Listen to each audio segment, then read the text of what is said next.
All right, I am going to change the seatbelt buckle on my 2006 Boxster 987. Basically, it doesn't work.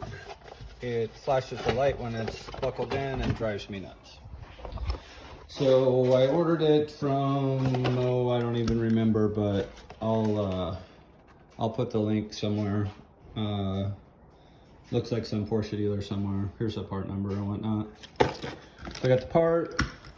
I checked out one other video and they said it's a good idea to unhook the battery because you're dealing with the seat and the seat belts, and it might cause the airbag light to go on.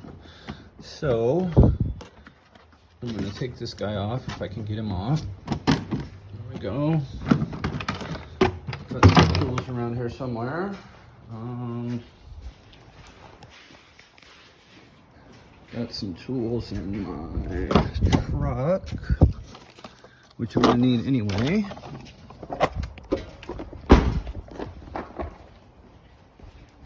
So let's see what we got here. Never really done too many videos, so I'm just gonna wing it. Got my phone in my hand, which will probably make it interesting, but whatever. I don't need that. Gonna need this guy. Let me see this thing. 10 millimeter if I can find it. Yup. All right. No rocket science here. Just take off the guy. Just leave him there. Should be fine. All right. I already took off these. I'll show you those in a minute. The one thing you do need, which you probably don't have, is a torque female. Amazon.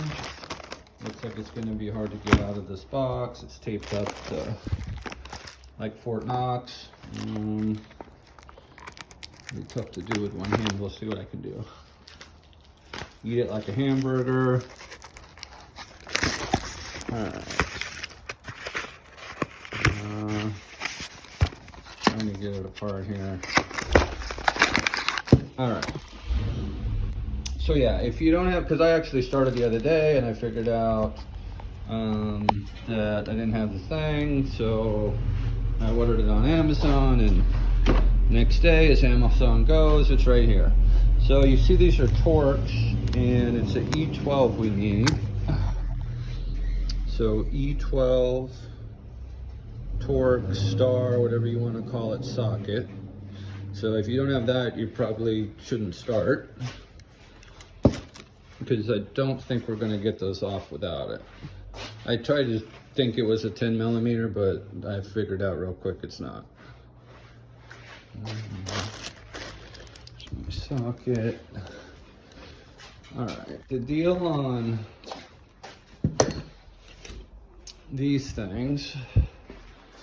So on the front, there is, let me get this format out of the way. So on the front seat rails, I already took them off, but I'm gonna plug this one back in just because it's not that big a deal to take off. If I think I got the right one. Maybe it is a big deal, I don't know. Okay, there we go. All right, so I slid it all the way back in. I'm gonna grab a screwdriver because you need one of those to take it off. Probably do it with maybe your fingernail, who knows. But anyway, there's this tab right here. I'll show you again, you might have seen it already, but it's a tab right here. You just pull it up a little bit with the screwdriver. Let me see if I can get in there. All right, you can get in there. put this down and see if I can get it out.